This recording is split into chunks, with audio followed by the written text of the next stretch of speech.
Here we go.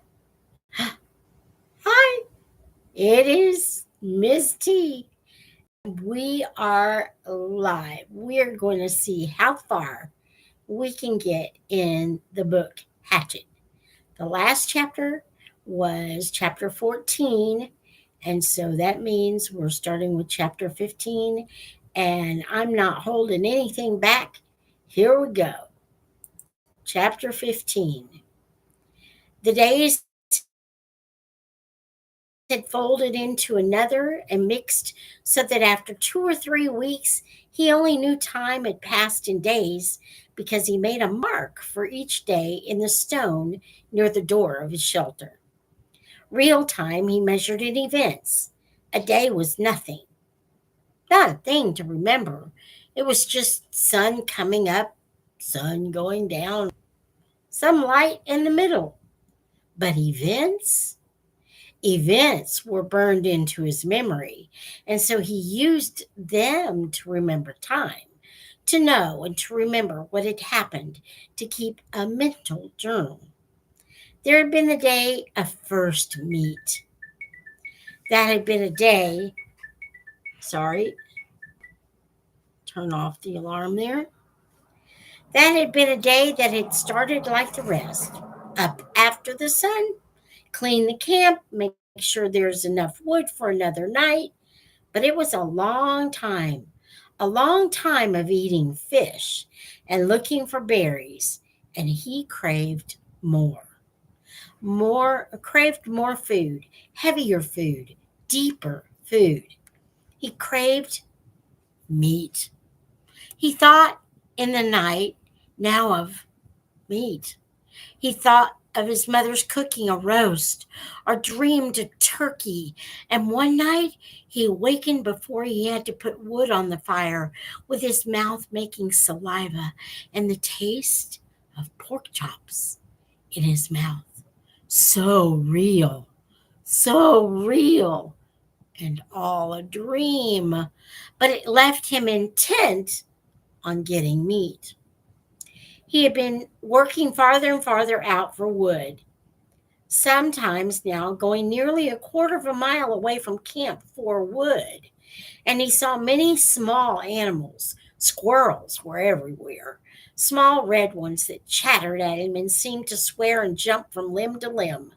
There were also many rabbits, large gray ones with a mix of reddish fur, almost fast gray, oh, smaller, fast gray ones that he saw only at dawn.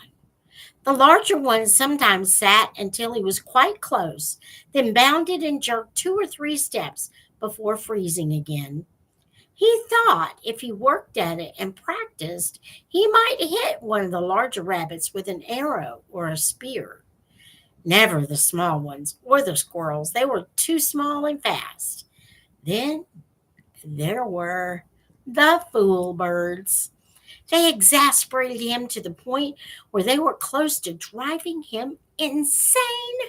The birds were everywhere, 5 and 6 in a flock, and their camouflage was so perfect that it was possible for Brian to sit and rest, leaning against a tree with one of them standing right in front of him in a willow clump, 2 feet away, hidden only to explode into deafening flight just when Brian least expected it.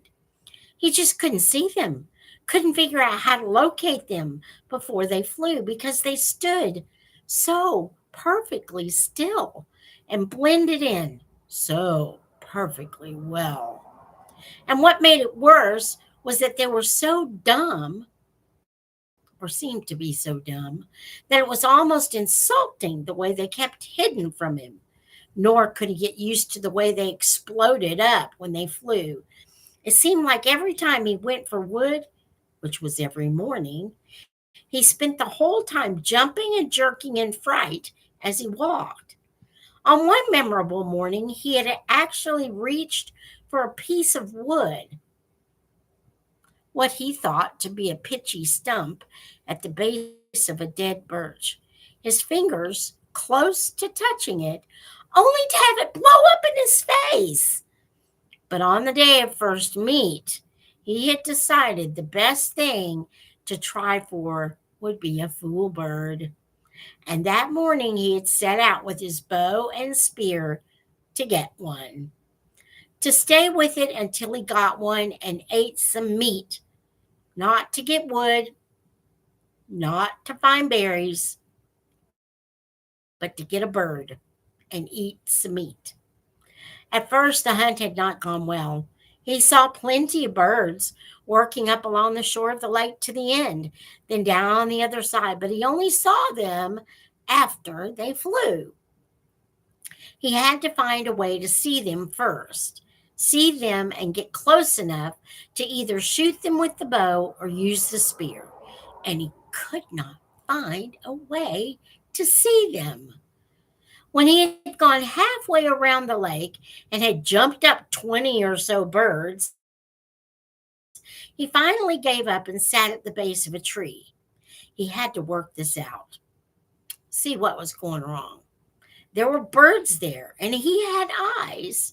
He just had to bring the two things together. Looking wrong, he thought. I am looking wrong. More. More than that, I'm being wrong somehow. I'm doing it the wrong way. Fine. Sarcasm came into his thoughts. I know that. Thank you. I know I'm doing it wrong, but what is right?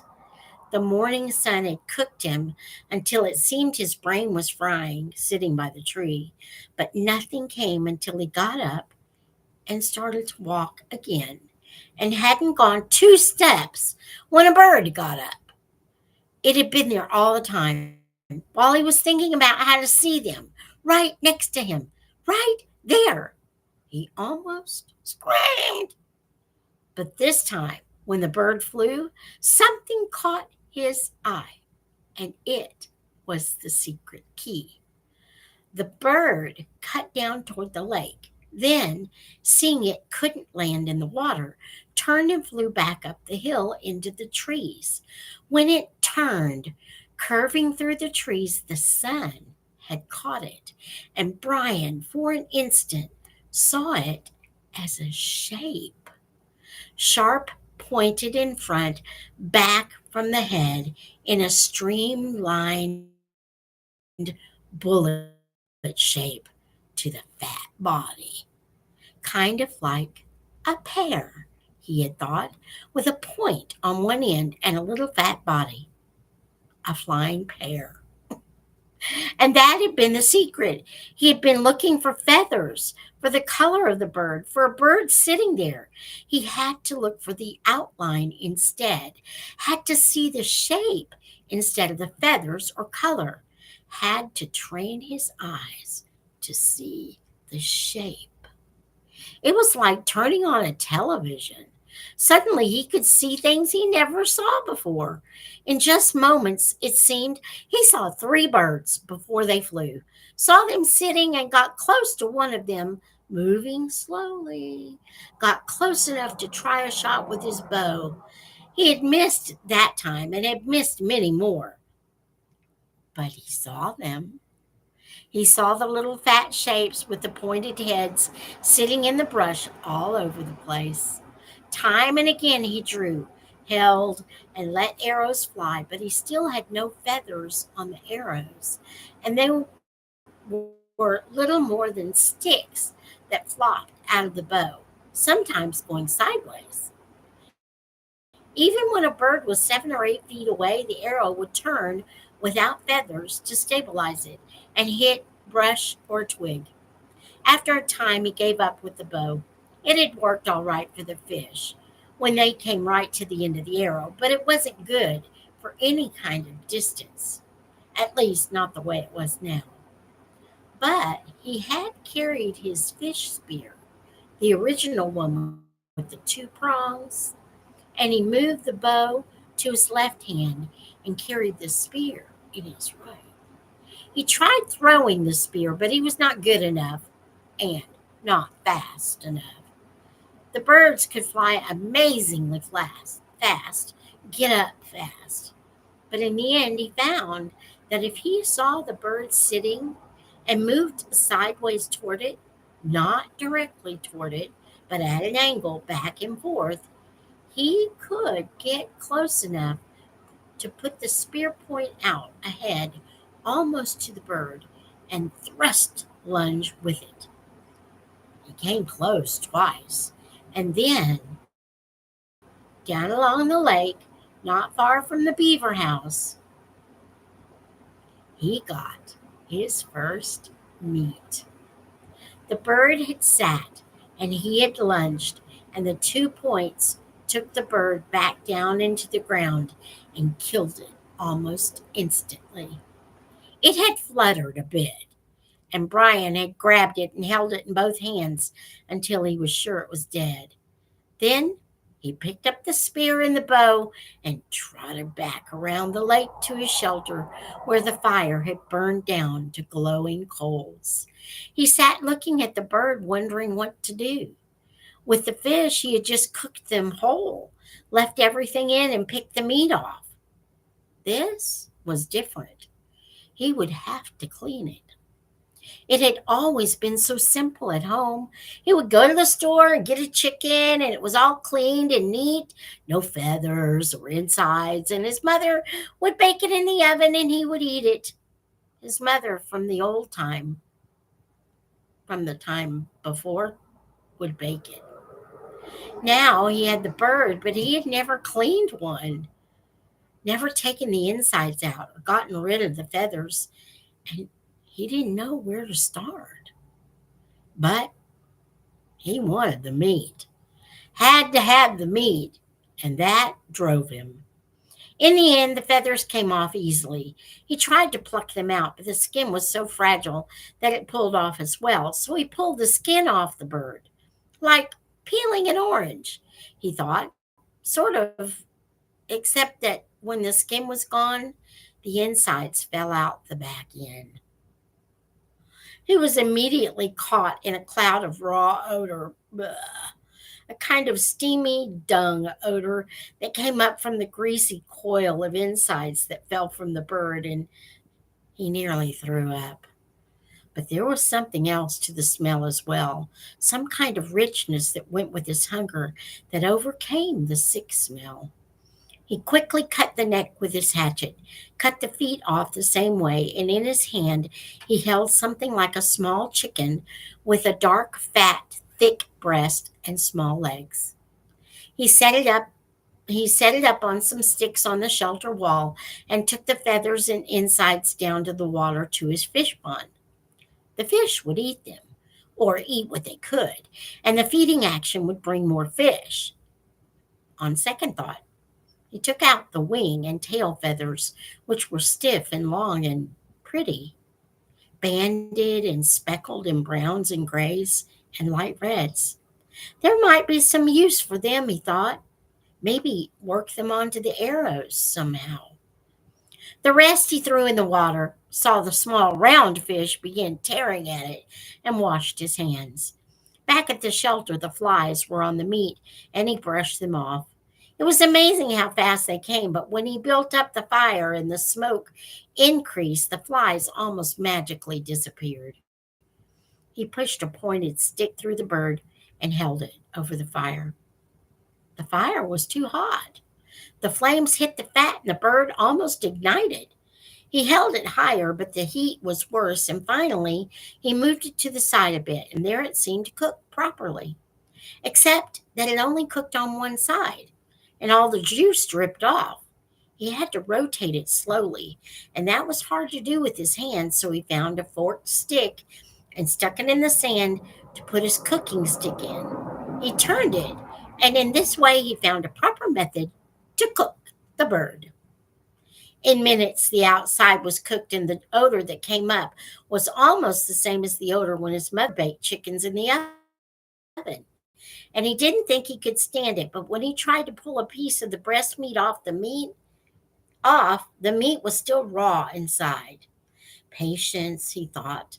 So much of this was patience, waiting and thinking and doing things right.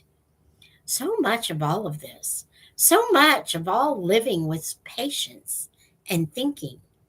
He settled back, turning the bird slowly, letting the juices go back into the meat, letting it cook and smell and cook. And there came a time when it didn't matter if the meat was done or not. It was black on the outside and hard and hot, and he would eat it. He tore a piece from the breast, a sliver of meat, and put it in his mouth. Chewed carefully, chewed as slowly and carefully as he could to get all the taste. And he thought, never, never in all the food, all the hamburgers and malts, all the fries or meals at home, never in all the candy or pies or cakes, never in all the roasts or steaks or pizzas, never in all the submarine sandwiches, never, never, never had he tasted anything as fine as that first bite. First meat. And that's the end of chapter 15. Let's go over here and see if anybody's here. Ah, there was somebody that they disappeared. All right, you guys, I'm going to keep going. That was chapter 15. And so we're calling this one First Meet Fool Birds. That's what we're going to title that chapter. He did good. And I thought it was real clever of him to be able to cook the bird after he caught it. He's a pretty smart kid. Remember, he's only 13. And he's been there at least a month and a half, almost 2 months. So here we go with chapter 16.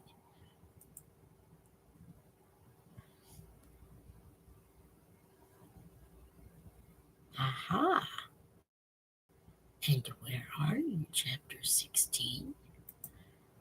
Ah. We are on the last of the book. Chapter 16. And now he stood at the end of the long part of the lake and was not the same. Not to be the same again. There had been many first days. First arrow day, when he had used thread from his tattered old piece of windbreaker and some pitch from a stump to put slivers of feather on a dry willow shaft and make an arrow that would fly correctly, not accurately. He never got really good with it, but fly correctly so that if a rabbit or a fool bird sat in one place long enough, close enough, and he had enough arrows, he could hit it. That brought first rabbit day, when he killed one of the large rabbits with an arrow and skinned it as he had the first bird, cooked it the same to find the meat as good. Not as rich as the bird, but still good. And there were strips of fat on the back of the rabbit that cooked into the meat to make it richer. Now he went back and forth between rabbits and fool birds when he could, filling in with fish in the middle. Always hungry. I am always hungry, but I can do it now. I can get food, and I know I can get food, and it makes me more. I know what I can do. He moved closer to the lake to a stand of nut brush. These were thick bushes with little stickler pods that held green nuts, nuts that he thought he might be able to eat, but they weren't ripe yet. He was out for a fool bird, and they liked to hide in the base of the thick part of the nut brush, back in where the stems were close together and provided cover. In the second clump, he saw a bird, moved close to it, paused when the head feathers came up, and it made a sound like a cricket. a sign of alarm just before it flew, then moved closer when the feathers went down and the bird relaxed. He did this 4 times, never looking at the bird directly, moving toward it at an angle so that it seemed he was moving off to the side. He had perfected this method after many attempts, and it worked so well that he actually caught one with his bare hands until he was standing less than 3 feet from the bird, which was frozen in a hiding attitude in the brush. The bird held for him, and he put an arrow to the bow, one of the feathered arrows, not a fish arrow, and drew and released. It was a clean miss, and he took another arrow out of the cloth pouch at his belt, which he had made from a piece of his windbreaker sleeve, tied at one end to make a bottom. The fool bird sat still for him, and he did not look directly at it until he drew the second arrow and aimed and released and missed again. This time the bird jerked a bit, and the arrow stuck next to it so close it almost brushed its breast. Brian only had 2 more arrows, and he debated moving slowly to change the spear over to his right hand and use that to kill the bird. One more shot, he decided. He would try it again. He slowly brought another arrow out, put it on the string, and aimed and released, and this time saw the flurry of feathers. That meant he had made a hit. The bird had been struck off center and was flopping around wildly. Brian jumped on it and grabbed it and slammed it against the ground once, sharply, to kill it. Then he stood and retrieved his arrows and made sure they were all right and went down to the lake to wash the blood off his hands. He kneeled at the water's edge and put the dead bird and his weapons down and dipped his hands into the water. It was very nearly the last act of his life. Later, he would not know why he started to turn. Some smell or sound, a tiny brushing sound, but something caught his ear or nose, and he began to turn and had his head half around when he saw a brown wall of fur detach itself from the forest to his rear and come down on him like a runaway truck. He just had time to see that it was a moose. He knew them from pictures, but did not know, could not guess how large they were when it hit him. It was a cow, and she had no horns, but she took him in the left side of the back with her forehead, took him and threw him out into the water, and then came after him to finish the job. He had another half second to fill his lungs with air, and she was on him again, using her head to drive him down into the mud of the bottom. Insane, he thought. Just that, the word insane. Mud filled his eyes, his drove him deeper and deeper into the bottom muck, and suddenly it was over and he felt alone.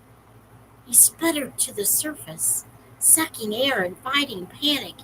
And when he wiped the mud and water out of his eyes and cleared them, he saw the cow standing sideways to him, not 10 feet away, calmly chewing on a lily pad root. She didn't appear to even see him or didn't seem to care about it. And Brian turned carefully and began to swim crawl out of the water. As soon as he moved, the hair on her back went up, and she charged him again, using her head and front hooves this time, slamming him back and down into the water. On his back this time, and he screamed the air out of his lungs and hammered on her head with his fists and filled his throat with water as she left again. Once more, he came to the surface, but he was hurt now, inside, hurt in his ribs, and he stayed hunched over, pretending to be dead. She was standing again, eating. Brian studied her out of one eye, looking to the bank with the other, wondering how seriously he was injured, wondering if she would let him go this time. Insane. He started to move ever so slowly. Her head turned and her back hair went up like the hair on an angry dog, and he stopped. Took a slow breath. The hair went down and she ate. Move, hair up, stop. Hair down, move. Hair up, a half foot at a time, until he was at the edge of the water. He stayed on his hands and knees. Indeed, was hurt, so he wasn't sure he could walk anyway. Accept that and let him crawl slowly out of the water and up into the trees and brush. When he was behind a tree, he stood carefully and took stock. Legs seemed all right, but his ribs were hurt bad. He could only take short breaths, and then he had a jabbing pain, and his right shoulder seemed to be wrenched somehow. Also, his bow and spear and foolbird were in the water. At least he could walk, and he had just about decided to leave everything when the cow moved out of the deeper water and left him as quickly as she'd come, walking down along the shoreline in the shallow water with her long legs making sucking sounds when she pulled them free of the mud. Hanging on a pine limb, he watched her go, half expecting her to turn and come back to run over him again. But she kept going, and when she was well gone from sight, he went to the bank and found the bird, then waded out a bit to get his bow and spear. Neither of them were broken, and the arrows, incredibly, were still on his belt in the pouch, although messed up with mud. It took him most of an hour to work his way back around the lake. His legs worked well enough, but if he took 2 or 3 fast steps, he would begin to breathe deeply, and the pain from his ribs would stop him, and he would have to lean against a tree until he could slow back down to shallow breathing. She had done more damage than he had originally thought. The insane cow. No sense at all to it. Just madness. When he got to the shelter, he crawled inside and was grateful that the coals were still glowing and that he had thought to get wood first thing in the mornings to be ready for the day. Grateful that he had thought to get enough wood for 2 or 3 days at a time. Grateful that he had fish nearby if he needed to eat. Grateful, finally, as he dozed off, that he was alive. So insane, he thought, letting sleep cover the pain in his chest. Such an insane attack for no reason. And he fell asleep with his mind trying to make the moose have reason. The noise awakened him. It was a low sound, a low, roaring sound that came from wind. His eyes snapped open, not because it was loud, because it was new. He had felt wind in his shelter, felt the rain that came with wind, and had heard thunder many times in the past 47 days. But not this. Not this noise. Low, almost alive, almost from a throat somehow. The sound, the noise was a roar, a far off roar, but coming at him, and when he was fully awake, he sat up in the darkness, grimacing with pain from his ribs. The pain was different now, a tightened pain, and it seemed less, but the sound, so strange, he thought. a mystery sound, a spirit sound, a bad sound. He took some small wood and got the fire going again. Felt some little comfort and cheer from the flames, but also felt that he should get ready. He didn't know how, but he should get ready. The sound was coming for him. It was coming just for him, and he had to get ready. The sound wanted him. He found the spear and bow where they were hanging on the pegs of the shelter wall, and brought his weapons to the bed he had made of pine boughs. More comfort, but like the comfort of the flames, it didn't work with this new threat that he didn't understand yet. Restless threat, he thought, and stood out of the shelter away from the flames to study the sky, but it was too dark. The sound meant something to him, something from his memory, something he had read about, something he had seen on television, something. Oh, he thought, oh no! It was wind, like the sound of a train, with the low belly roar of a train. It was a tornado. That was it. The roar of a train meant bad wind, and it was coming for him. God, he thought, on top of the moose, not this, not this. But it was too late. Too late to do anything. In the strange stillness, he looked to the night sky to go through the door opening when it hit. Later, he would think of it and find that it was the same as the moose. Just insanity. He was taken in the back by some mad force and driven into the shelter on his face, slammed down into the pine branches of his bed. At the same time, the wind tore at the fire and sprayed red coals and sparks in a cloud around him. Then it backed out, seemed to hesitate momentarily, and returned with a massive roar, a roar that took his ears and mind and body. He was whipped against the front wall of the shelter like a rag, felt a ripping pain in his ribs again. Then he was hammered back down into the sand once more, while the wind took the whole wall, his bed, the fire, his tools, all of it, and threw it out into the lake. Gone, out of sight, gone, forever. He felt a burning on his neck and reached up to find red coals there. He brushed those off, found more in his pants, brushed those away, and the wind hit again. Heavy gusts, tearing gusts. He heard trees snapping in the forest around the rock, felt his body slipping out and clawed at the rocks to hold himself down. He couldn't think, just held and knew that he was praying, but didn't know what the prayer was. He knew that he wanted to be, stay and be, and then the wind moved to the lake.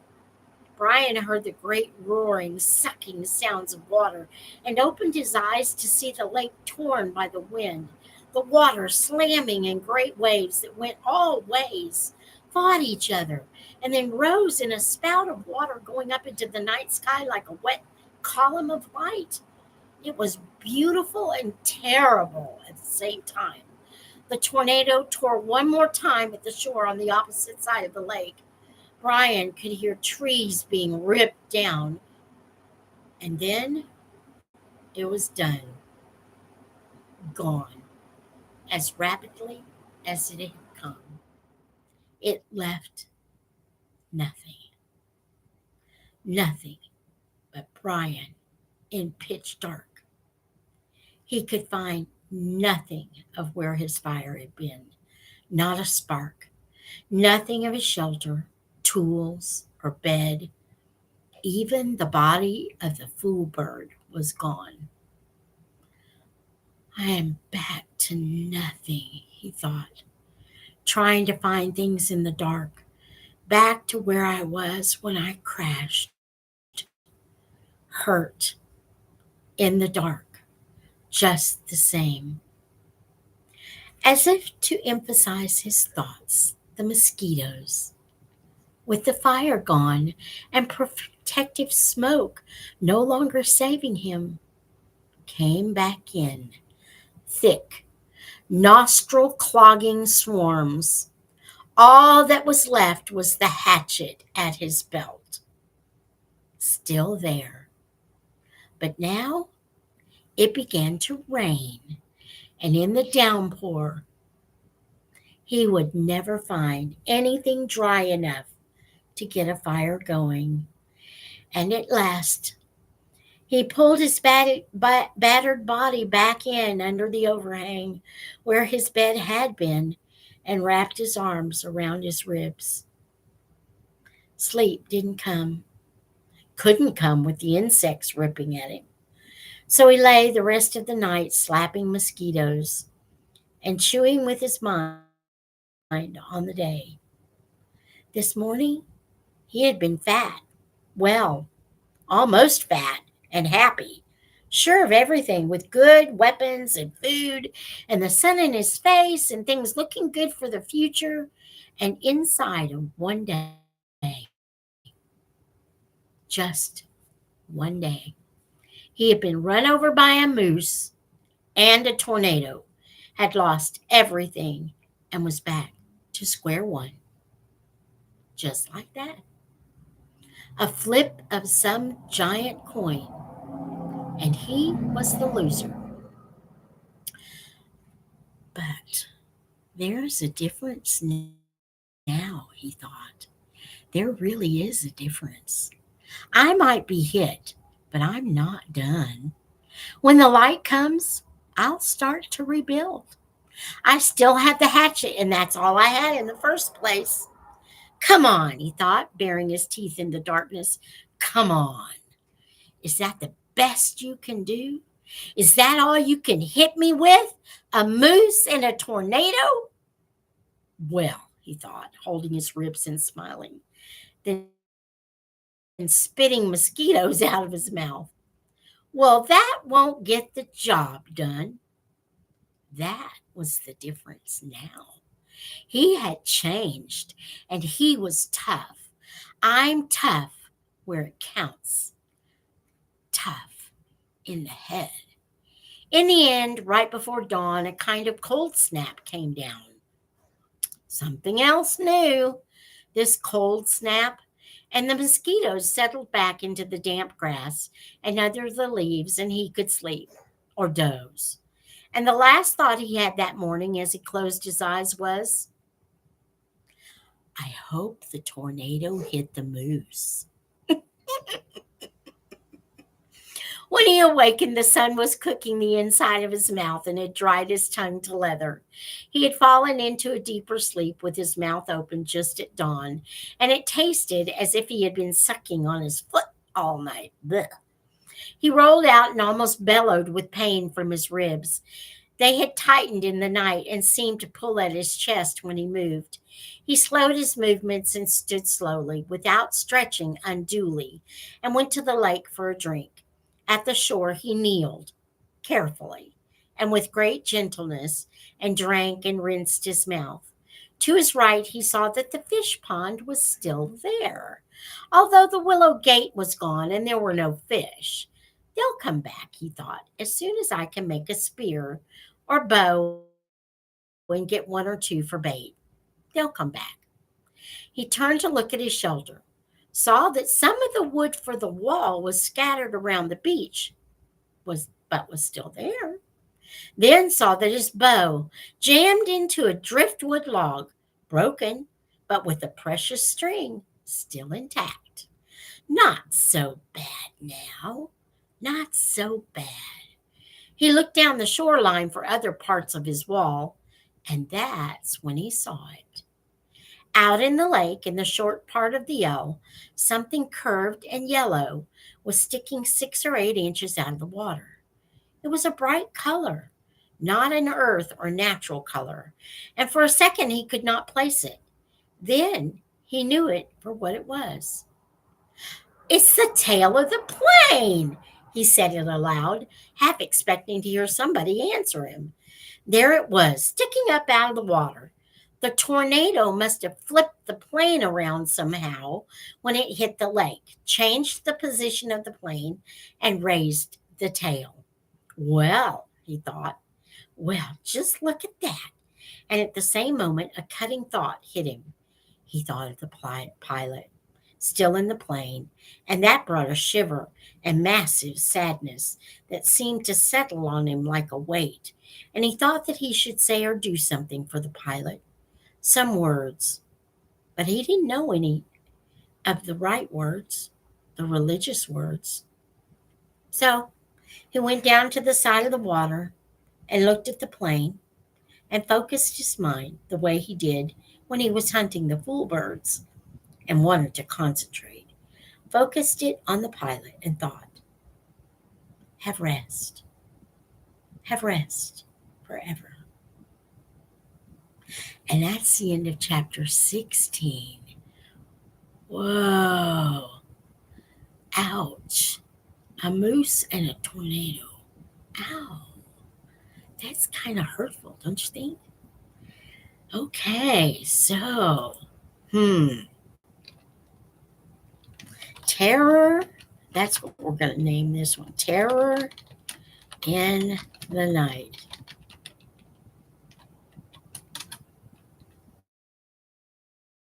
Pretty scary chapter. I don't know. He's a pretty tough kid now. From being this city slicker kid to now he's, come on, I double dog dare ya. Come on, I'm going to get you because I'm going to live. I'm going to survive. No matter what you do, I'm going to survive. Wow. Good stuff. Good stuff. Okay. Are we ready for chapter 17?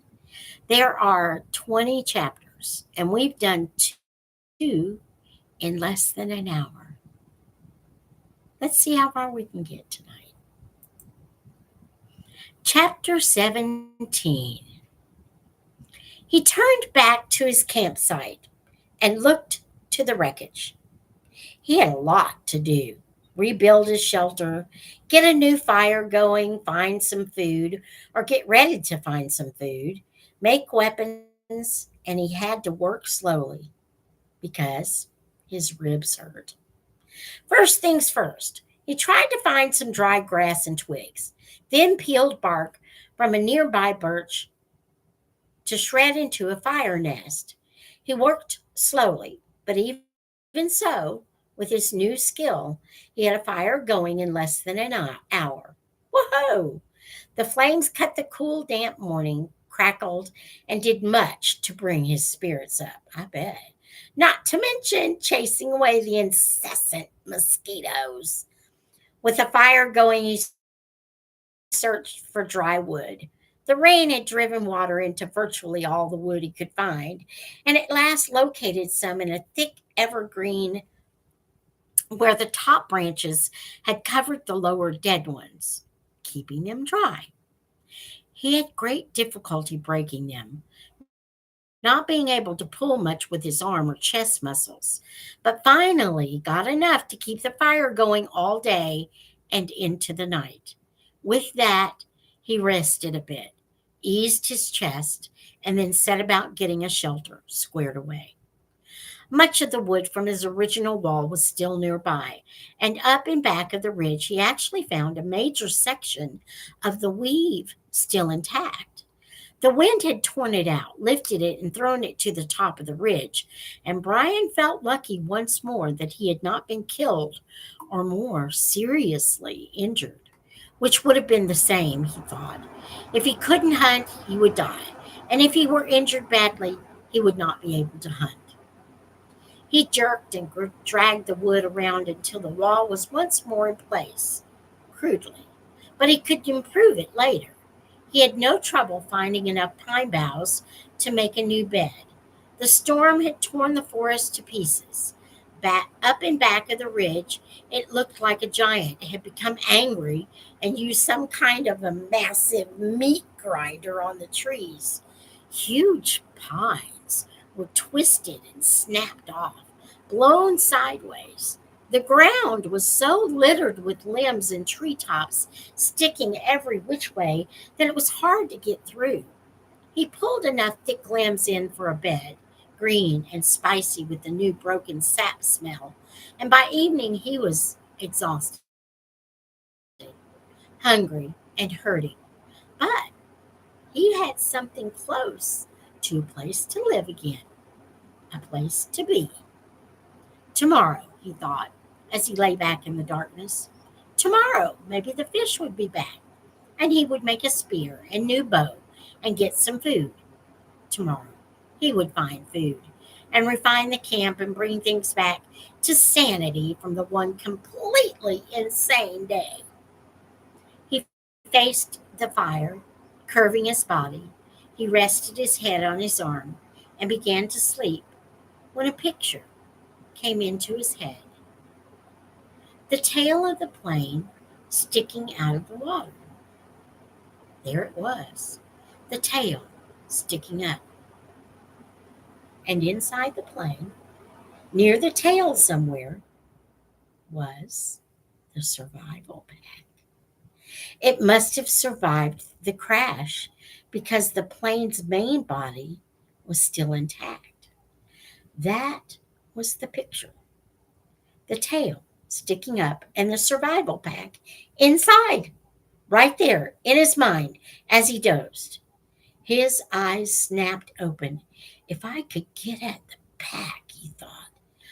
Oh, if I could get at the pack, it probably had food and knives and matches. It might have a sleeping bag. It might have fishing gear. Oh, it must have so many wonderful things. If I could get at the pack and just get some of those things, I would be rich. So rich if I could get at the pack. Tomorrow, he watched the flames and smiled. Tomorrow I'll see. All things come tomorrow. He slept deep and down with only the picture of the plane tail sticking up in his mind. A healing sleep. In the morning, he rolled out before true light. In the gray dawn, he built up the fire and found more wood for the day, feeling almost chipper because his ribs were much better now. With camp ready for the day, he looked to the lake.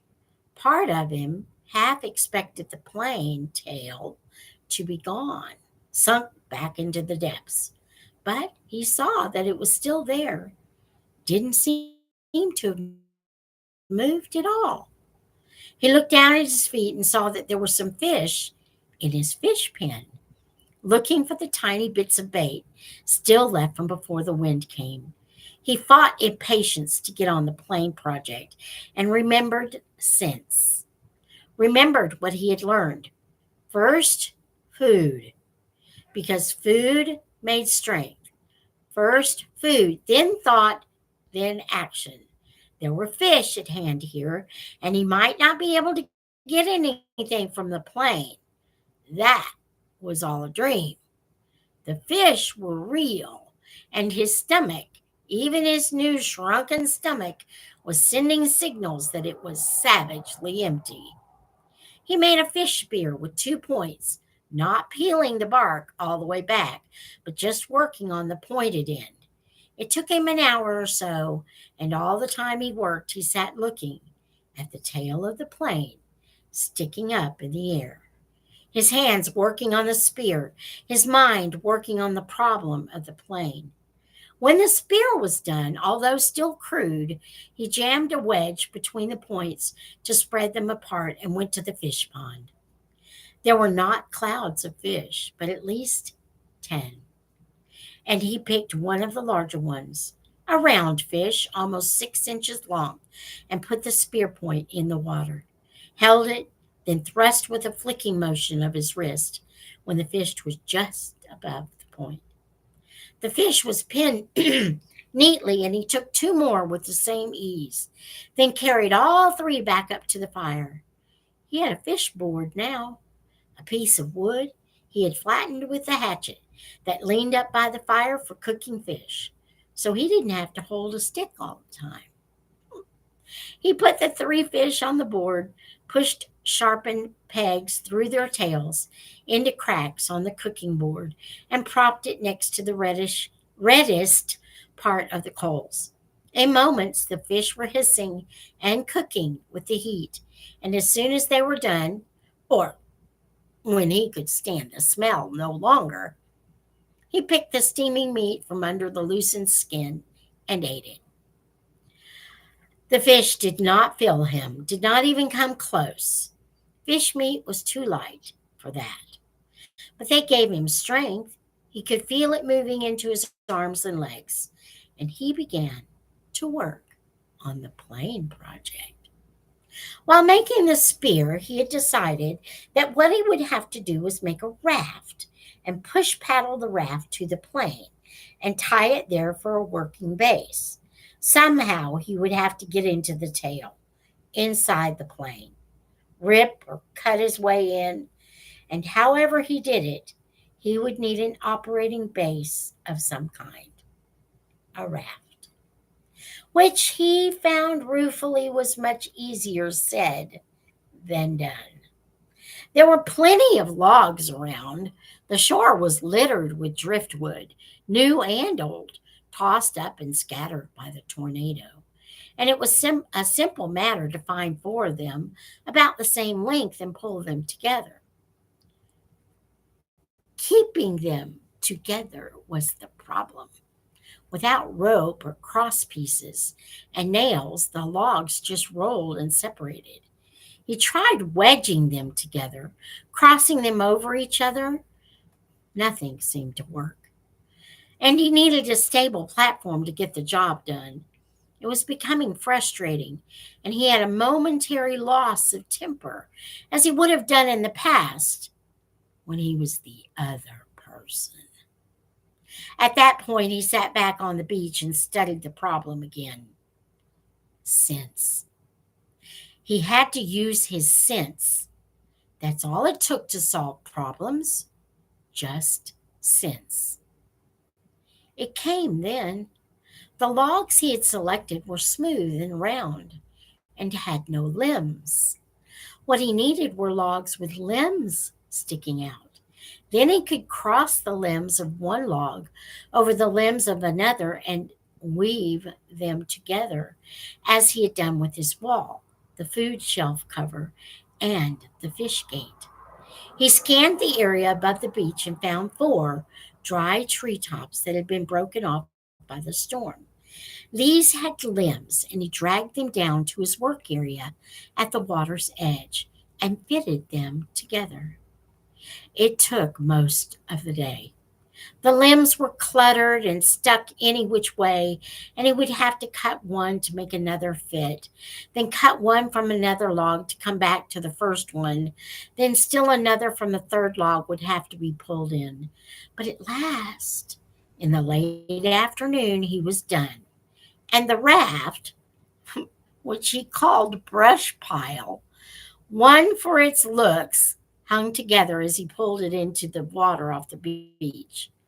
It floated well, if low in the water, and in the excitement, he started for the plane. He could not stand on it, but would have to swim alongside. He was out to chest depth when he realized he had no way to keep the raft at the plane. He needed some way to tie it in place so he could work from it. And for a moment, he was stymied. Good word, stymied. He had no rope, only the bowstring and the other cut string in his tennis shoes, which were by now looking close to dead, his toes showing at the tops. Then he remembered his windbreaker, and he found the tattered part he used for an arrow pouch. He tore it into narrow strips and tied them together to make a rope, or tie down, about 4 feet long. It wasn't strong. He couldn't use it to pull a Tarzan and swing from a tree, but it should hold the raft. to the plane. Once more he slid the raft off the beach and out into the water until he was chest deep. He had left his tennis shoes in the shelter, and when he felt the sand turn to mud between his toes, he kicked off the bottom and began to swim. Pushing the raft, he figured, was about like trying to push an aircraft carrier. All the branches that stuck down into the water dragged and pulled, and the logs themselves fought any forward motion, and he hadn't gone 20 feet when he realized it was going to be much harder than he thought to get the raft to the plane. It barely moved, and if he kept going this way, he would just about reach the plane at dark. He decided to turn back again, spend the night, and start early in the morning. And he pulled the raft once more onto the sand and scraped it dry with his hand. Patience. He was better now, but impatience still ground at him a bit, so he sat at the edge of the fish pond with the new spear and took 3 more fish, cooked them up, and ate them, which helped to pass the time until dark. He also dragged in more wood, endless wood, and then relaxed and watched the sun set over the trees in back of the ridge. West, he thought. I'm watching the sunset in the west. And that way was north, where his father was. And that way east. And that way south. And somewhere to the south and east, his mother would be. The news would be on the television. He could visualize more easily his mother doing things than his father because he had never been to where his father lived now. He knew everything about how his mother lived. She would have the small television on the kitchen counter on and be watching the news and talking about how awful it was in South Africa or how cute the baby in the commercial looked, talking and making sounds, cooking sounds.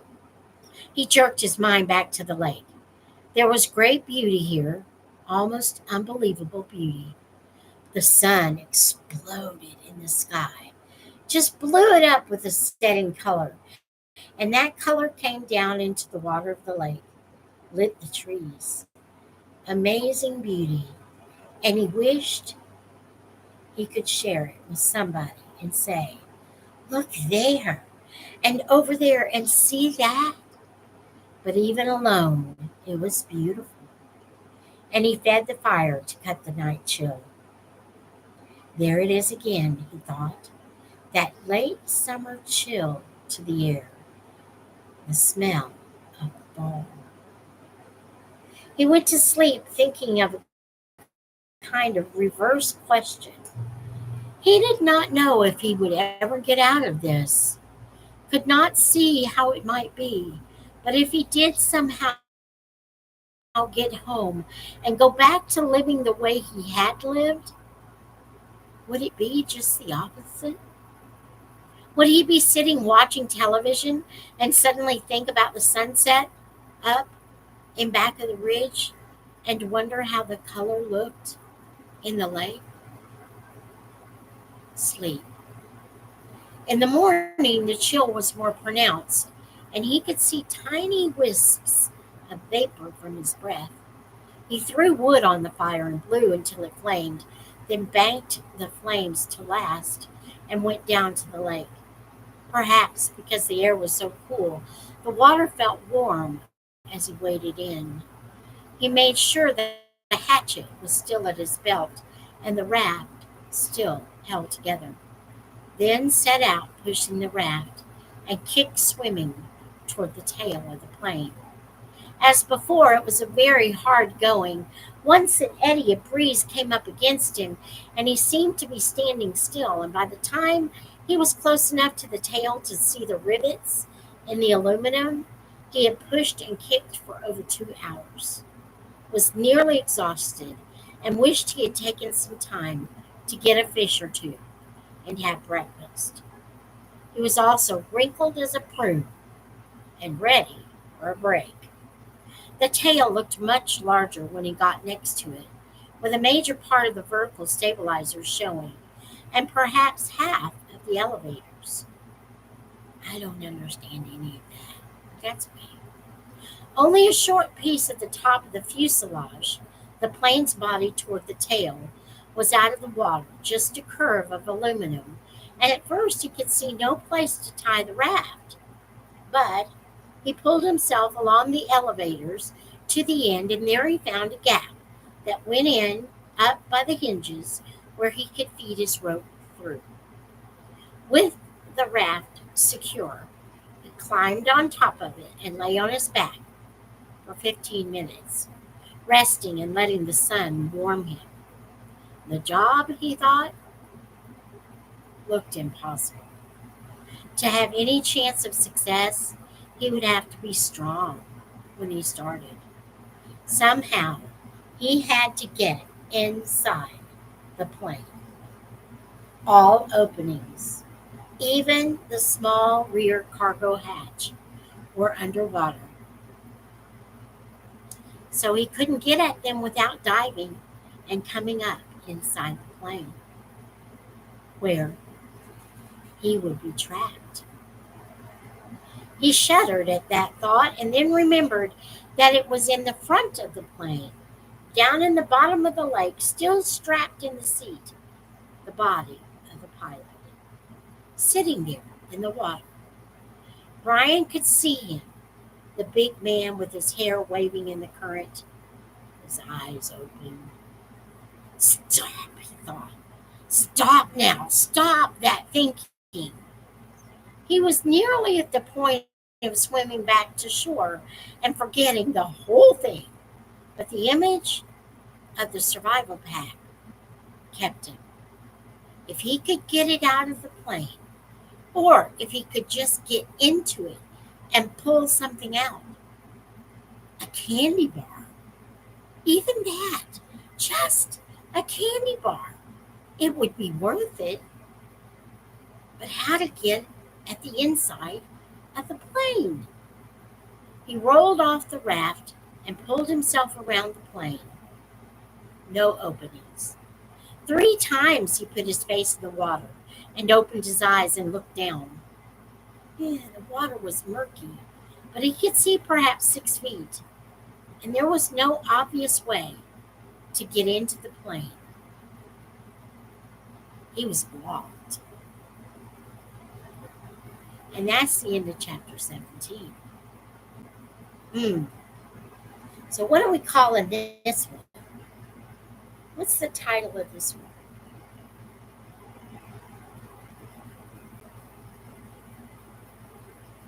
He's really recovered very well from the tornado and the moose. A song's going through my head. Nothing can hold me down. No, no. I've got to keep on moving. Should we call it that? Keep on moving? Ah, let's do that. Keep on moving. Not moving, moving. I am going to take a little bit of sip of water here. So we have done 3 chapters in an hour. That means that each chapter is about 20 minutes long. That's not bad. Now, those of you who are going to be watching this and it's 2 hours long, take a break. Stop between chapters. If you have to, go do something else. Go do some different, if you're in school, homework. But don't try and do a marathon like me. This is crazy. But you know what? I think I'm going to finish the book tonight. And that will be awesome. Anyway, let me take some. This ice. My mouth is getting dry.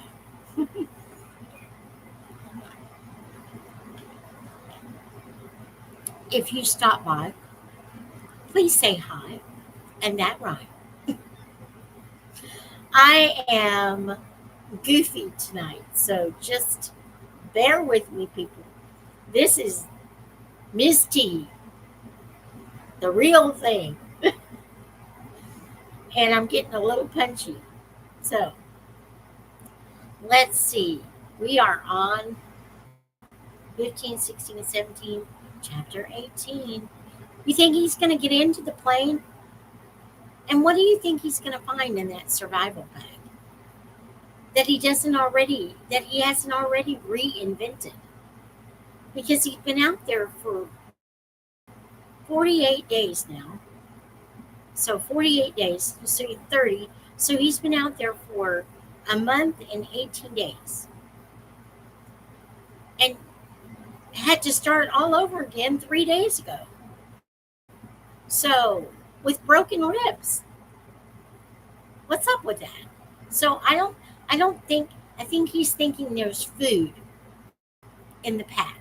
I think that's what he's thinking. But he's already getting his own food. So maybe some tools that he could use, maybe some sort of tent, because it is getting on to fall. Now, I'm going to make a plug here. We will finish this book either tonight or tomorrow. It will be finished, okay? So let me just say this: the sequel to this book is Brian's Winter. It's all ready for you to listen. But I really like this book. I don't know that I would be able to do what this young man has done all on his own, alone, and lost, with no hope that anyone's ever going to find him. This is just incredible. And I want to say a big thank you to the author, Gary Paulson, for writing this book. What an amazing story. And Brian's Winter is just as good, if not better. So let's go on to chapter 18.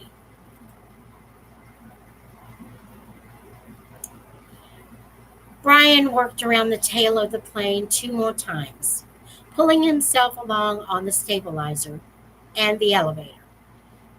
But there simply wasn't a way in. Stupid, he thought. I was stupid to think I could just come out here and get inside the plane. Nothing is that easy. Not out here. Not in this place. Nothing is easy. He slammed his fist against the body of the plane, and to his complete surprise, the aluminum covering gave easily under his blow. He hit it again, and once more it bent and gave. And he found that even when he didn't strike it, but just pushed, it still moved. It was really, he thought, very thin aluminum skin over a kind of skeleton. And if it gave that easily, he might be able to force his way through. The hatchet. He might be able to cut or hack with the hatchet. He reached to his belt and pulled the hatchet out, picked a place where the aluminum gave to his push, and took an experimental swing at it. The hatchet cut through the aluminum as if it were soft cheese. He couldn't believe it.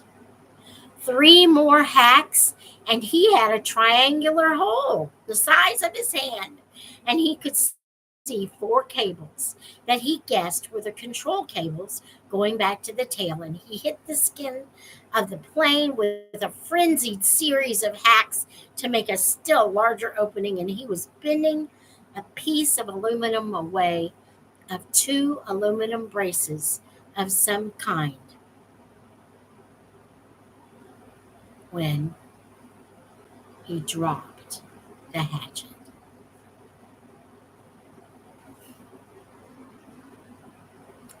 It went straight down past his legs. He felt it bump his foot and then go on down, down into the water. And for a second, he couldn't understand that he had done it. For all this time, all the living and fighting, the hatchet had been everything. He had always worn it. Without the hatchet, he had nothing. No fire, no tools, no weapons. He was nothing. The hatchet had been him, and he had dropped it. Ah! He yelled it, choked on it, and snarled cry of rage at his own carelessness. The hole in the plane was still too small to use for anything, and now he didn't have a tool. That was the kind of thing that I would have done before, he said to the lake, to the sky, to the trees. When I came here, I would have done that. Not now, not now. Yet he had, and hung on the raft for a moment and felt sorry for himself, for his own stupidity. But as before, the self pity didn't help, and he knew that he had only one course of action. He had to get the hatchet back.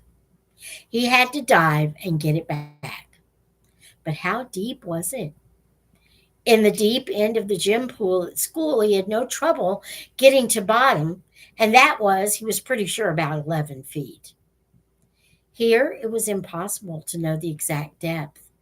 The front end of the plane, anchored by the weight of the engine, was obviously on the bottom, but it came back up at an angle, so the water wasn't as deep as the plane was long.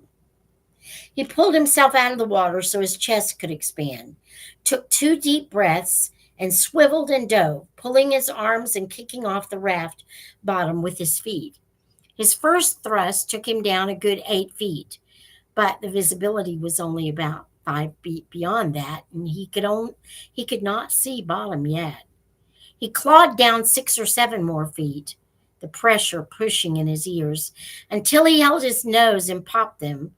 And just as he ran out of breath and headed back up, he thought, I saw the bottom, still 4 feet below his dive.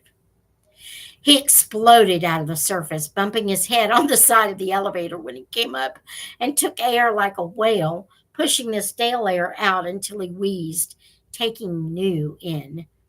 He would have to get deeper yet and still have time to search while he was down there. Stupid, he thought once more, cursing himself. Just dumb.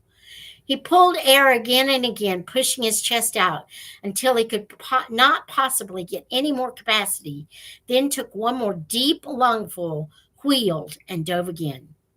This time he made an arrow out of his arms and used his legs to push off the bottom of the raft, all he had in his legs, to spring snap and propel him down. As soon as he felt himself slowing a bit, he started raking back with his arms at his sides, like paddles, and thrusting with his legs like a frog. And this time he was so successful that he ran his face into the bottom mud. He shook his head to clear his eyes and looked around. The plane disappeared, out and down in front of him. He thought he could see the windows, and that made him think again of the pilot sitting inside, and he forced his thoughts from it. But he could see no hatchet. Bad air triggers were starting to go off in his brain, and he knew he was limited to seconds now. But he held for a moment and tried to moving out a bit just as he ran out of air. Knew that he was going to have to blow soon. He saw the handle sticking out of the mud. He made one grab, missed, reached again, and felt his fingers close on the rubber. He clutched it and in one motion slammed his feet down into the mud and powered himself up. But now his lungs were ready to explode, and he had flashes of color in his brain, explosions of color, and he would have to take a pull of water, take it into his lungs just as he opened his mouth to take it in, to pull in all the water in the lake. His head blew out of the surface and into the light. It was as if a balloon had exploded. Old air blew out of his nose and mouth, and he pulled new in again and again. He reached for the side of the raft and hung there, just breathing, until he could think once more. The hatchet, clutched and shining in his right hand. All right, the plane. Still the plane. He went back to the hole in the fuselage and began to chop and cut again, peeling the aluminum skin off in pieces. It was slow going because he was careful, very careful, with the hatchet. But he hacked and pulled until he opened a hole large enough to pull his head and shoulders in and look down into the water. It was very dark inside the fuselage and he could see nothing. Certainly no sign of the survival bag.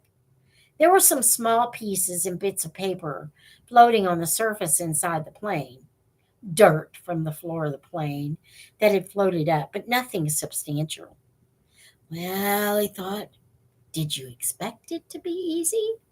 So easy that way? Just open her up and get the pack, right? He would have to open it more, much more, so he could poke down inside and see what he could find. The survival pack had been a zippered nylon bag, or perhaps canvas of some kind, and he thought it had been red. Or was it gray? Well, that didn't matter. It must have been moved when the plane crashed, and it might be jammed down under something else. He started chopping again, cutting the aluminum away in small triangles, putting each one on the raft as he chopped. He could never throw anything away again, he thought, because they might be useful later. Bits of metal, fish arrowheads or lures, maybe. And when he finally finished again, he had cleaned away the whole side and top of the fuselage that stuck out of the water, had cut down into the water as far as he could reach, and had a hole almost as big as he was, except that it was crossed and crisscrossed with aluminum, or it might be steel.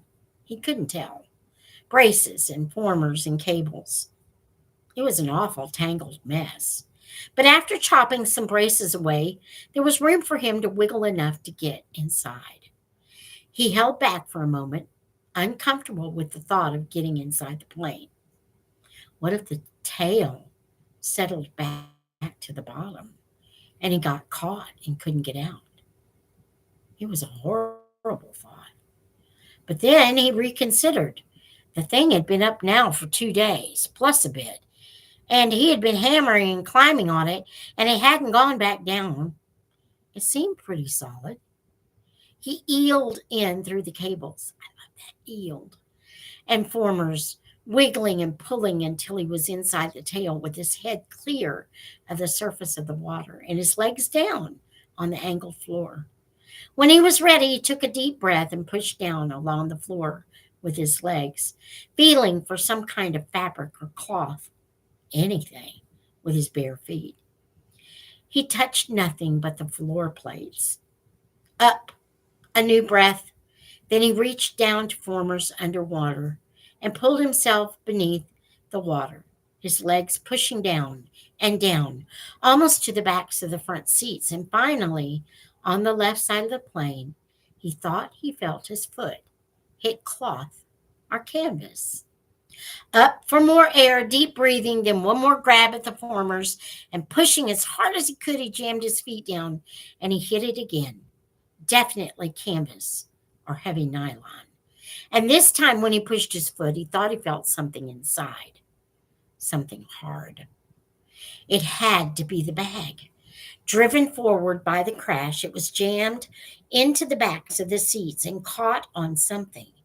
He tried to reach for it and pull, but didn't have the air left and went up for more. Lungs filled in great gulps, he shot down again, pulling on the formers until he was almost there. Then, wheeling down head first, he grabbed at the cloth. It was the survival bag. He pulled and tore at it to loosen it, and just as it broke free and his heart leaped to feel it rise, he looked up. Above the bag, in the light coming through the side window, the pale green light from the water, he saw the pilot's head. Only it wasn't the pilot's head any longer. The fish. He'd never really thought of it, but the fish. The fish he had been eating all this time had to eat too. They had been at the pilot all this time, almost 2 months, nibbling and chewing, and all that remained was the not quite clean skull. And when he looked up, it wobbled loosely. Too much. Too much. His mind screamed in horror, and he slammed back and was sick in the water. So sick that he choked on it and tried to breathe water and could have ended there. Ended with the pilot, where it almost ended when they first arrived, except his legs jerked. It was instinctive, fear more than anything else, fear of what he had seen. But they jerked and pushed, and he was headed up. When they jerked and he shot to the surface, still inside the bird cage of formers and cables. His head slammed into a bracket as he cleared, and he reached up to grab it and was free in the air, hanging up in the tail. He hung that way for several minutes, choking and heaving and gasping for air, fighting to clear the picture of the pilot from his mind. It went slowly. He knew it would never completely leave. But he looked to the shore, and there were trees and birds, and the sun was getting low and golden over his shelter. And when he stopped coughing, he could hear the gentle sounds of evening, the peace sounds, the bird sounds, and the breeze in the trees. The peace finally came to him, and he settled his breathing. He was still a long way from being finished, had a lot of work to do. The bag was floating next to him, but he had to get it out of the plane and onto the raft, then back to shore. He wiggled out through the formers. It seemed harder than when he came in, and pulled the raft around. The bag fought him. It was almost as if it didn't want to leave the plane. He pulled and jerked, and still it wouldn't fit, and at last he had to change the shape of it, rearranging what was inside by pushing and pulling at the sides until he had narrowed it and made it longer. Even when it finally came, it was difficult, and he had to pull first at one side, then another, an inch at a time, squeezing it through. All of this took some time, and when he finally got the bag out and tied on the top of the raft, it was nearly dark.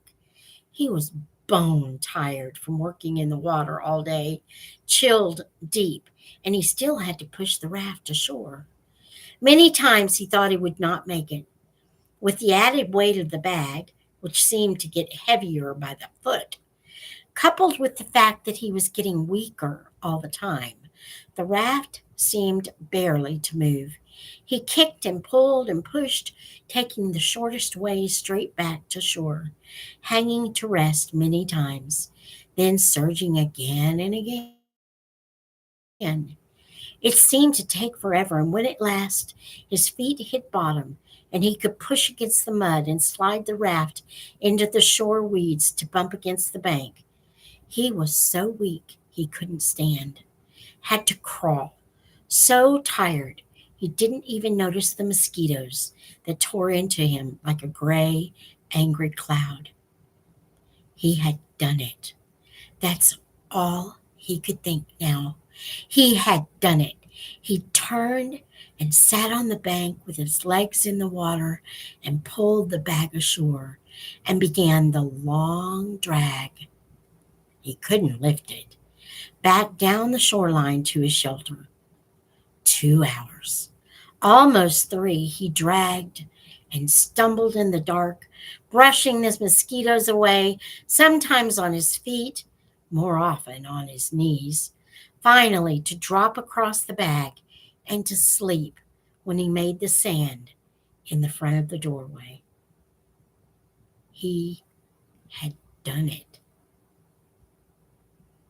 And that's the end of chapter 18. Wow. He had done it. He got the bag. He got the survival pack. And the horror that he saw while he was in there. Ugh. And then to think those fish were eating the pilot and I ate those fish. Ugh.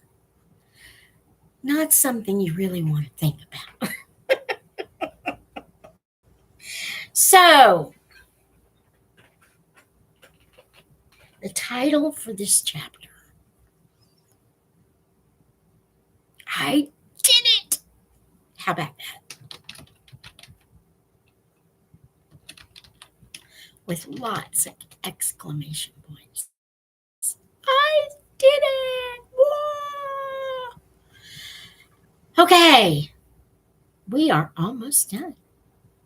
Chapter 19 is the actual last chapter. And then there is an epilogue. And the epilogue is a summary of what happened after chapter 19.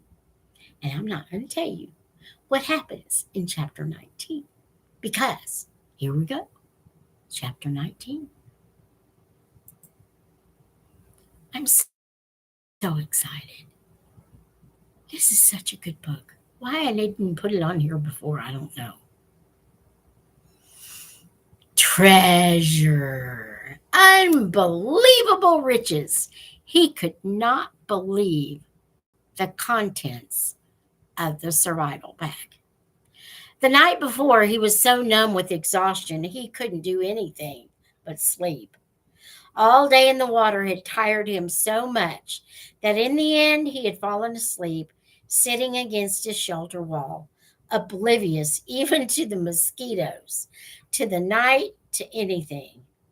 But with false gray dawn, he had awakened instantly and began to dig in the pack to find amazing, wonderful things. There was a sleeping bag, which he hung to dry over a shelter roof on the outside, and foam sleeping pad, an aluminum cook set with 4 little pots and 2 frying pans. It actually even had a fork and knife and spoon, a waterproof container with matches, and 2 small butane lighters, a sheath knife with a compass in the handle. As if a compass would help him, he thought, smiling. At a first aid kit with bandages and tubes of antiseptic paste and small scissors, a cap that said Cessna across the front in large letters. Why a cap? He wondered. It was adjustable and he put it on immediately. A fishing kit with 4 coils of line, a dozen small lures, and hooks and sinkers. Incredible wealth. It was like all the holidays in the world, all the birthdays there were. He sat in the sun by the doorway where he had dropped the night before and pulled the presents, as he thought of them, out one at a time to examine them, turn them in the light, touch them and feel them with his hands and eyes. Something that at first puzzled him. He pulled out what seemed to be the broken off, bulky stock of a rifle, and he was going to put it aside, thinking it might be for something else in the pack, when he shook it and it rattled. After working at it a moment, he found the butt of the stock came off, and inside there was a barrel and magazine and action assembly with a clip and a full box of 50 shells. It was a 22 survival rifle. He had seen one once in the sporting goods store where he went for bike parts, and the barrel screwed onto the stock. He had never owned a rifle, never fired one, but he had seen them on TV, of course, and after a few moments figured out how to put it together by screwing the action onto the stock, how to load it, and put the clip full of bullets into the action. It was a strange feeling holding a rifle. It somehow removed him from everything around him. Without the rifle, he had to fit in, to be part of it all, to understand it and use it, the woods, all of it. With the rifle, suddenly, he didn't have to know, did not have to be afraid or understand. He didn't have to get close to a fool bird to kill it. Didn't have to know how it would stand if he didn't look at it and move off to the side. The rifle changed him. The minute he picked it up, and he wasn't sure he liked the change very much. He set it aside, leaning it carefully against the wall. He could deal with that feeling later. The fire was out, and he used a butane lighter and a piece of birch bark with small twigs to get another one started, marveling at how easy it was, but feeling again that the lighter somehow removed him from where he was, what he had to know. With a ready flame, he didn't have to know how to make a spark nest or how to feed the new flames to make them grow. As with the rifle, he wasn't sure he liked the change. Up and down, he thought, the pack was wonderful, but it gave him up and down feelings. With the fire going and sending up black smoke and a steady roar from a pitch smelling chunk he turned once more to the pack. Rummaging through the food packets, he hadn't brought them out yet because he wanted to save them until last. Glory in them. He came up with a small electronic device, completely encased in a plastic bag. At first, he thought it was a radio or cassette player, and he had a surge of hope because he missed music, missed sound, missed hearing another voice. But when he opened the plastic and took a thing out and turned it over, he could see that it wasn't a receiver at all. There was a coil of wire held together on one side by tape, and it sprung into a 3 foot long antenna. When he took the tape off, no speaker, no lights, just a small switch at the top and on the bottom, he finally found, in small print, emergency transmitter. That was it. He turned the switch back and forth a few times, but nothing happened. He couldn't even hear static. So, as with the rifle, he set it against the wall and went back to the bag. It was probably ruined in the crash, he thought. 2 bars of soap. He had bathed regularly in the lake, but not with soap, and he thought how wonderful it would be to wash his hair, thick with grime and smoked dirt, frizzed by the wind and sun, matted with fish and foolbird grease. His hair had grown and stuck and tangled and grown until it was a clump of mess on his head. He could use the scissors from the first aid kit to cut it off, then wash it with soap. And then finally, the food. It was all freeze dried and in such quantity that he thought, with this I could live forever. Package after package he took out. Beef dinner with potatoes, cheese and noodle dinners, chicken dinners, egg and potato breakfast, fruit mixes, drink mixes, dessert mixes, more dinners and breakfasts than he could count easily. Dozens and dozens of them, all packed in waterproof bags, all in perfect shape. And when he had them all out and laid against the wall in stacks, he couldn't stand it. And he went through them again. If I'm careful, he thought, they'll last as long as I need them to last. If I'm careful, no. Not yet. I won't be careful just yet. First, I am going to have a feast. Right here and now, I'm going to cook up a feast and eat until I drop, and then I'll be careful. He went into the food packs once more and selected what he wanted for his feast: a 4-person beef and potato dinner with orange drink for an appetizer and something called a peach whip for dessert. Just add water, it said on the packages, and cook for half an hour or so until everything was normal size and done. Brian went to the lake and got water in one of the aluminum pots and came back to the fire. Just that amazed him, to be able to carry water to the fire in a pot. Such a simple act, and he hadn't been able to do it for almost 2 months. He guessed at the amounts and put the beef dinner and peach dessert on to boil, then went back to the lake and brought water to mix with the orange drink. It was sweet and tangy, almost too sweet, but so good that he didn't drink it fast, held it in his mouth and let the taste go over his tongue, tickling on the sides, sloshing it back and forth, and then down. Swallow. Then another. That, he thought, that is just fine. Just fine. He got more lake water, mixed another one, and drank it fast, then a third one, and he sat with that near the fire, but looking out across the lake, thinking how rich the smell was from the cooking beef dinner. There was garlic in it and some other spices, and the smells came up to him and made him think of home, his mother cooking, the rich smells of the kitchen.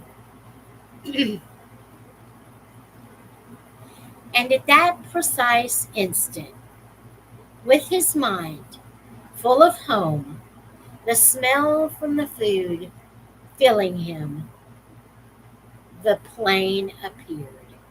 He had only a moment of warning. There was a tiny drone, but as before, it didn't register. Then suddenly, roaring overhead, his head low and in back of the ridge, a bush plane with floats fairly exploded into his life. It passed directly over him, very low, tipped a wing sharply over the tail of the crashed plane in the lake, cut power, glided down the long part of the yell of the lake, then turned and glided back, touching the water gently once, twice, and settling with a spray to taxi and stop, with its floats gently bumping the beach in front of Brian's shelter. He had not moved. It had all happened so fast that he hadn't moved. He sat with the pot of orange drink still in his hand, staring at the plane, not quite understanding it yet, not quite knowing yet that it was over. The pilot cut the engine, opened the door, and got out, balanced, and stepped forward on the float to hop onto the sand without getting his feet wet. He was wearing sunglasses, and he took them off to stare at Brian. I heard your emergency transmitter. Then I saw the plane when I came over. He trailed off, cocked his head, studying Brian. Damn, you're him, aren't you? You're that kid. They quit looking a month or no, almost 2 months ago. You're him, aren't you? You're that kid. Brian was standing now, but still silent, still holding the drink. His tongue seemed to be stuck to the roof of his mouth, and his throat didn't work right. He looked at the pilot and the plane and down at himself, dirty and ragged, burned and lean and tough, and he coughed to clear his throat. My name is Brian Robeson. he said. Then he saw that his stew was done. The peach whip was almost done, and he waved to it with his hand. Would you like something to eat? And that's the end of chapter 19. I'm going to go on to the epilogue now. The pilot who landed so suddenly in the lake was a fur buyer mapping Cree trapping camps for future buying runs, drawn by Brian when he unwittingly turned on the emergency transmitter and left it going. The Cree move into the camps for fall and winter to trap, and the buyers fly from camp to camp on a regular route. When the pilot rescued Brian, he had been alone on the L-shaped lake for 54 days. During that time, he had lost 17% of his body weight. He later gained back 6%, but had virtually no body fat. His body had consumed all extra weight and would remain lean and wiry for several years. Many of the changes would prove to be permanent.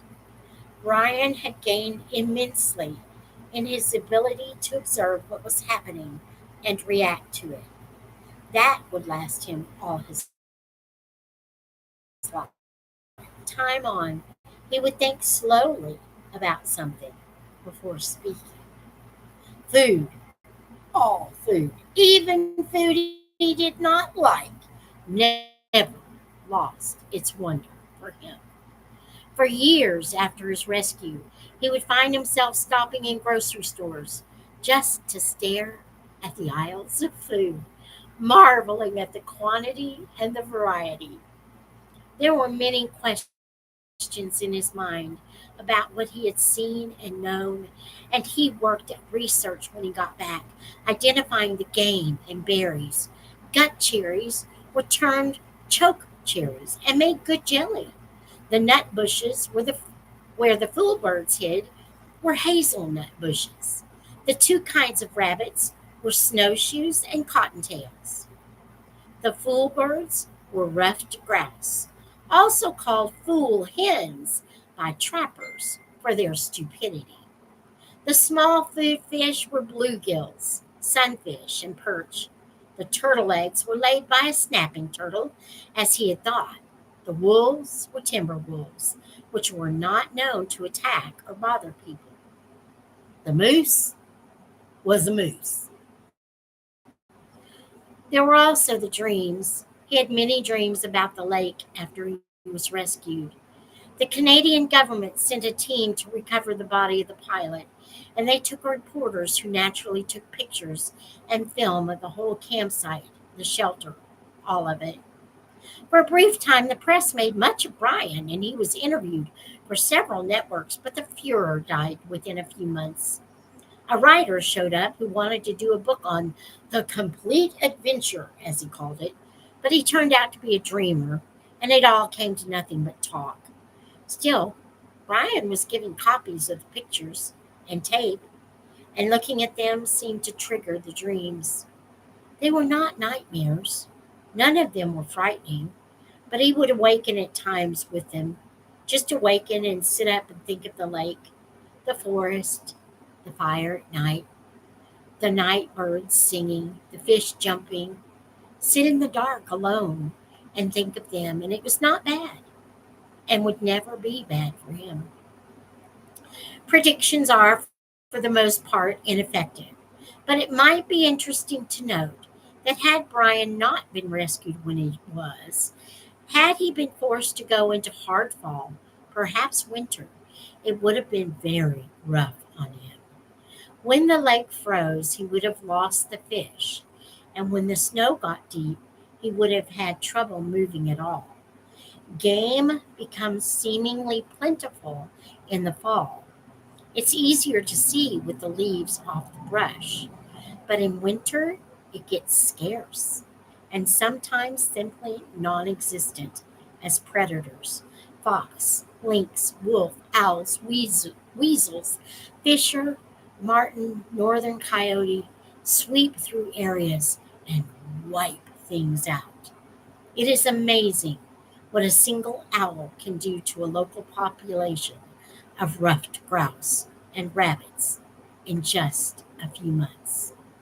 After the initial surprise and happiness from his parents at his being alive, for a week it looked as if they might actually get back together. Things rapidly went back to normal. His father returned to the northern oil fields, where Brian eventually visited him, and his mother stayed in the city, worked at her career in real estate, and continued to see the man in the station wagon. Brian tried several times to tell his father, came really close once to doing it, but in the end, never said a word about the man or what he knew, the secret.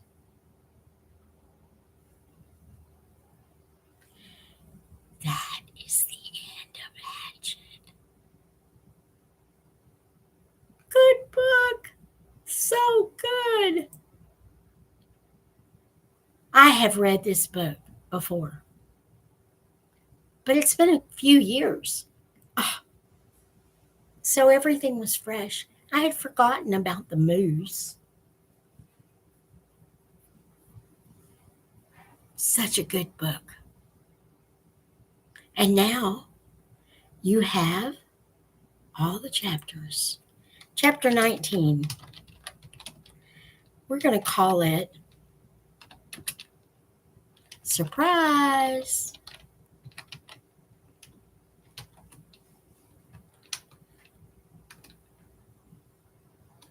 And then the epilogue.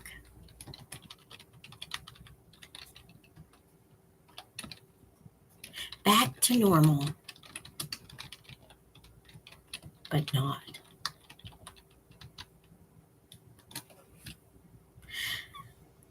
Gosh, you guys, less than 2 hours. Only an hour and 45 minutes. That's amazing. And I took breaks. You need to take a break when you're reading. You need to absorb what it is that you're reading. But I'm so happy that Hatchet is now on Ms. T's Cozy Corner. So if you ever want to listen along, you can. Until next time, may the Lord bless you and keep you. May he make his face to shine upon you and be gracious to you. May the Lord lift up his countenance upon you and grant you his peace.